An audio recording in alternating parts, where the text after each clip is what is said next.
Bienvenue sur les podcasts de Banque El Maghreb, la banque centrale du Maroc. Dans ces podcasts, nous explorerons les différents aspects de l'économie marocaine, de la politique monétaire au marché financier, en passant par l'inclusion financière et le développement durable.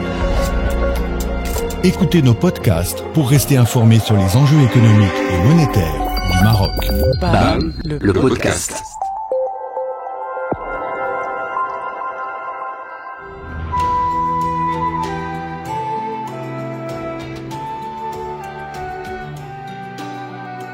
Bienvenue dans ce nouvel épisode de BAM, le podcast. Aujourd'hui, nous sommes ravis de retrouver Monsieur Rochdi Bermoussi, directeur des musées de Banque El Maghreb. Monsieur Bermoussi avait été tellement captivant lors de sa première participation à BAM, le podcast, qu'on n'a pas pu résister à l'envie de l'inviter à nouveau. Monsieur Bermoussi, bonjour. Bonjour, et je suis ravi de vous retrouver pour un nouvel épisode. Nous aussi, Monsieur Bermoussi. Merci de votre participation à ce podcast. Alors, lors de notre précédent épisode, Monsieur Bermoussi, vous nous aviez entretenu des débuts de l'histoire de la monnaie, comment l'homme est passé du troc aux instruments prémonétaires. Nous avons ensuite fait un bond dans le temps pour évoquer les premiers pas de la monnaie au Maroc et dans le Maghreb. Nous vous invitons à retrouver l'intégralité de cet échange passionnant sur le site web et la chaîne YouTube de Banque El Maghreb. Alors ce voyage dans le temps, nous allons le poursuivre dans ce nouvel épisode. Mais avant d'y venir, Monsieur Bermoussi, je voudrais, si vous le permettez, qu'on revienne sur le cas d'une pièce d'exception que nous avons évoquée un peu trop rapidement l'autre fois. Il s'agit d'une pièce en or, dont l'unique exemplaire au monde connu jusqu'à aujourd'hui ne peut être observé qu'au musée de Banque El Maghreb. Son nom est l'Auréus d'or de Juba II. Monsieur Bermoussi, est-ce que vous pouvez nous raconter l'histoire de cette pièce d'exception? Effectivement, cette pièce d'or, son histoire, elle est très intéressante à plusieurs égards. Premièrement, parce que c'est une pièce en or qui a été faite dans l'Antiquité marocaine.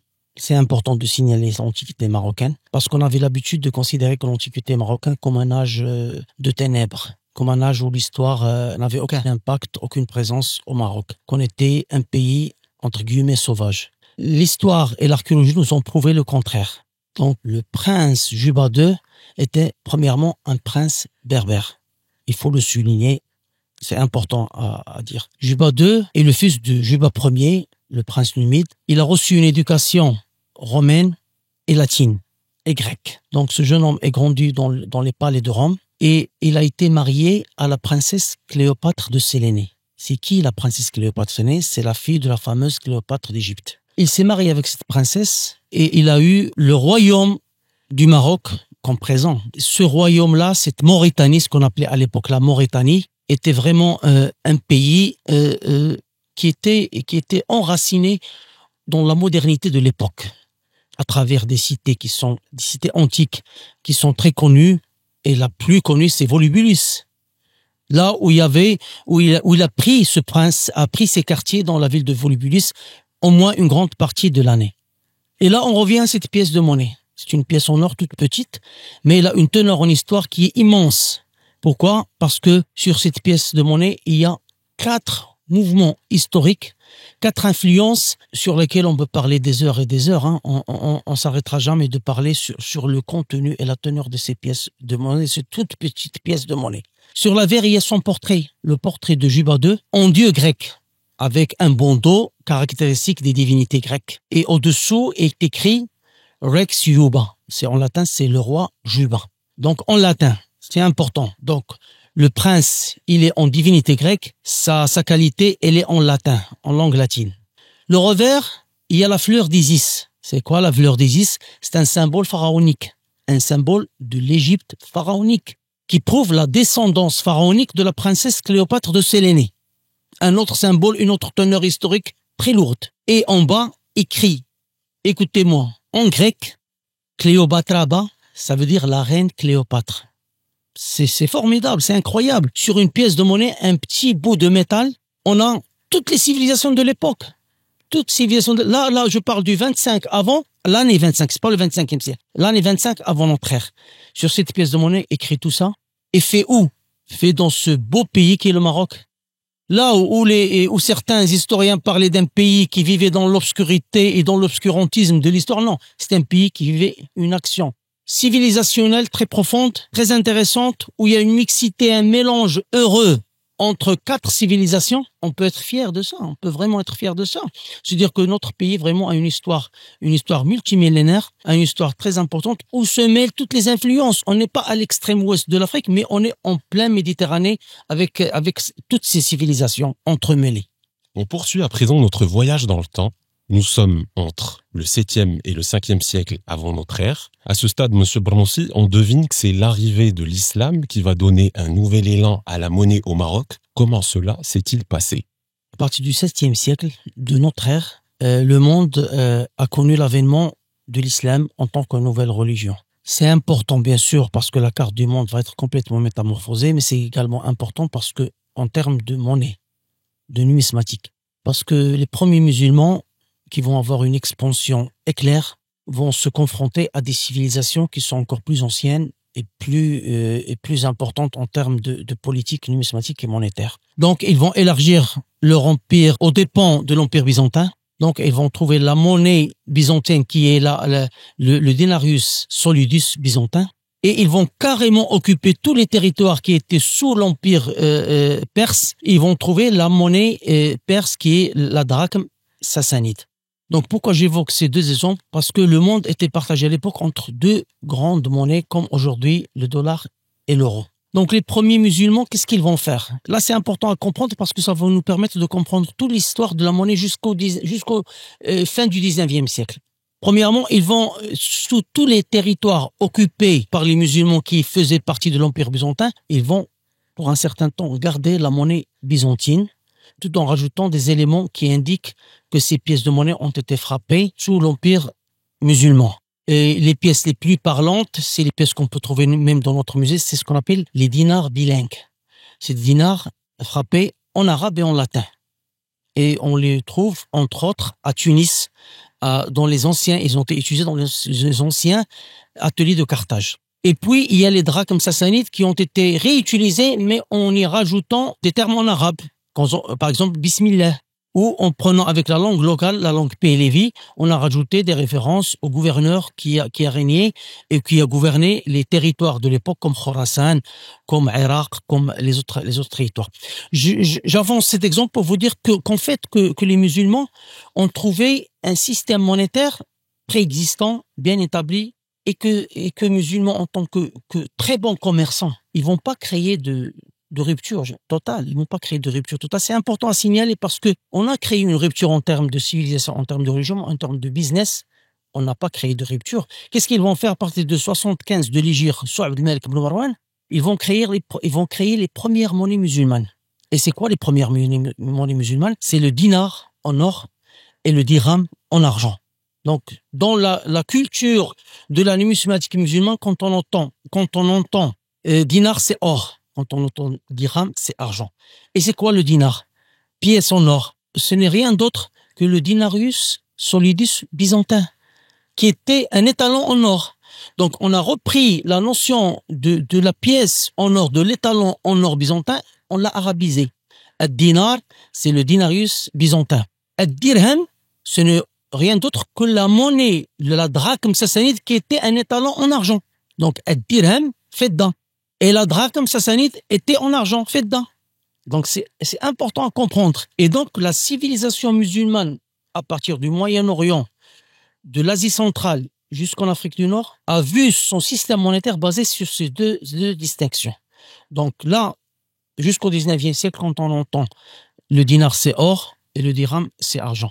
Et le Maroc est parti dans cet esprit-là, mais les appellations actuelles de dirham, de dinar, n'ont rien à voir avec le référentiel médiéval, ce que les historiens appellent légal, shar'i, awzan shar'iyya, mathaqil shar'iyya. Ces termes-là sont des termes liés à la dualité, le bimétallisme or-argent. Justement, en parlant de monnaie moderne, il me semble que une des grandes révolutions qu'a connu finalement ce domaine, c'est le papier-monnaie. Ça fait un grand bond en avant dans l'histoire. Est-ce que vous pourriez un peu nous expliquer un peu l'introduction de cette papier-monnaie au Maroc spécifiquement? C'est important à signaler parce que l'histoire du billet marocain, de la monnaie fiduciaire au Maroc, est très liée à l'histoire moderne du pays. C'est-à-dire qu'elle nous permet de comprendre un peu les tumultes qu'a vécu le Maroc vers la fin du XVIIIe siècle et le début du XIXe siècle jusqu'au XXe siècle. Parce que imaginez un pays entouré de forces impérialistes qui sont installées en Algérie, juste à côté, à partir de 1830, et qui tentent de mettre la main, si on peut dire, utiliser le terme de mettre la main sur le Maroc. Et tout cela se fait d'une façon progressive et ça a donné lieu en 1907 à l'acte d'Algésiras. L'acte d'Algésiras qui était en lui-même le prologue d'un certain nombre de petits pas impérialistes qui ont fait que le Maroc était vraiment à terre, si on peut utiliser ce terme. Il y avait le Hassani de Moulay Hassan qui a voulu créer une monnaie locale forte, mais qui a été mal exploitée par les forces, les puissances impérialistes qui ont utilisé l'argent métal du Hassani pour le fondre car il était d'un poids supérieur au poids de 25 grammes qui était le poids de l'Union latine. Donc ils l'ont utilisé à mauvais escient et ils ont inondé le marché par de fausses monnaies. Moulay Abdelaziz, lui, il a voulu créer une grande réforme de l'impôt qui a fini par vraiment ruiner le Maroc, le fameux Tertib. Et tout ça a entraîné, il y a d'autres événements qui sont passés vers cette période-là, mais tout ça a créé l'acte d'Algésiras 1907, qui était l'acte fondateur de cette banque-là. C'est important à signaler. De Banque El Maghreb. De Banque El Maghreb était l'acte fondateur de Banque El Maghreb, mais également était le premier pas de l'impérialisme européen au Maroc. Donc, l'acte d'Algésiras a créé la Banque centrale du Maroc. Il avait comme objectif déclaré, mais pas le vrai objectif, c'est d'assainir les finances de l'Empire chérifien. Et l'une de ses conséquences, c'est l'émission en 1910 du premier billet marocain. La première monnaie fiduciaire marocaine, c'est le billet de 20 riels Marzani. C'est un papier très recherché, très rare. Et pour les collectionneurs, c'est un billet d'une grande qualité. Pourquoi? Parce qu'il est premièrement très rare. Parce que les copies présentes ont été démonétisées, donc elles étaient trouées par les autorités de démonétisation. Donc on trouve rarement des billets intacts, premièrement. Deuxièmement, c'est un billet qui était rédigé en 3 langues, l'arabe, le français et l'espagnol. Troisièmement, c'est un billet qui n'avait cours légal que dans Tanger et sa région. Donc le premier billet 1910, le deuxième billet c'est un billet de 4 riels Marzani en 1917. Et là, j'ouvre une autre parenthèse sur l'histoire du billet parce que ce billet était libellé en Hassani, ce qui est important à signaler.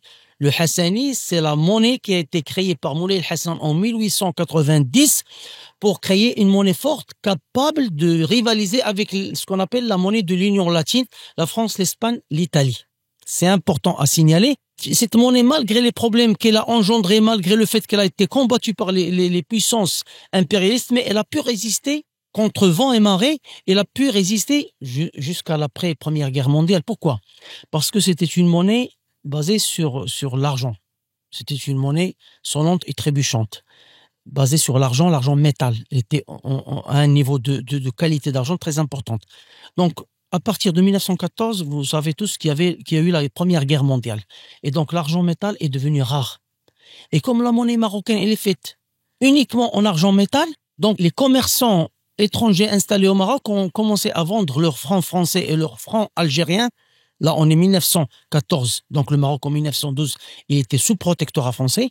Donc, le franc marocain et le franc algérien, et le franc français et le franc algérien qui circulaient au Maroc étaient échangés contre le Hassani. Ce qui fait que la valeur du Hassani est devenue très importante au détriment de la valeur du franc français et du franc algérien. Donc, les autorités de protectorat français ont décidé en 1919 de démonétiser le Hassani. C'est-à-dire qu'il n'y a plus de Hassani. Il a été remplacé par le franc marocain. Une monnaie spéciale pour le Maroc qui était bien sûr alignée sur le franc français et le franc algérien. Alors, comment s'est opérée la transition entre franc et dirham marocain? En 1956, le Maroc a recouvert son indépendance. Et donc, il fallait bien sûr revenir vers une monnaie nationale. Ça a pris 3 ans pour être mis en place. Et en 1959, le Maroc a opté pour une monnaie nationale, le dirham, et le remplacement du franc par le dirham. Donc la monnaie nationale a été instaurée en 1959. Et puis, en 1961, les premiers billets en dirham ont vu le jour. Il s'agissait des billets de 5 et de dirham avec le portrait de Feu Sa Majesté Mohamed V. Et en 1965, le premier billet en 50 dirhams avec le portrait de Feu Sa Majesté Hassan II jeune. Si vous avez la chance d'observer ces billets, ils vraiment ouvrent la porte à un Maroc moderne, où le mariage, tradition et modernité sont clairs. Et c'est un héritage que nous vivons jusqu'à aujourd'hui. Et l'apogée de tout ça, c'est le fait que le Maroc a réussi à partir de 1987 à imprimer sa propre monnaie. Chose que nous avons vécu, que nous vivons aujourd'hui même avec ces belles séries de billets de banque créés, confectionnés, imprimés par des Marocains pour les Marocains. Et l'histoire continue. Monsieur Prononcy, je crois que vous êtes bien parti pour être notre invité pour une 3e fois, pour un nouvel épisode. Nous vous remercions véritablement pour nous avoir émerveillés de notre fascinant passé monétaire, toujours avec autant de générosité. Un autre beau témoignage de la richesse de ce passé est le musée de Banque El Maghreb à Rabat. Donc pour éclairer nos auditeurs, donc le musée, dans les portes sont ouvertes quasiment tous les jours de la semaine. Sauf lundi. Le dimanche, il est ouvert de 9h à 13h. Mais le reste de la semaine, il est ouvert matin et après-midi. Et disposé à accueillir le public de tout âge. Merci aux auditeurs de nous avoir accompagnés jusqu'à la fin de ce podcast, en espérant vous retrouver très prochainement pour un nouvel épisode. Merci beaucoup.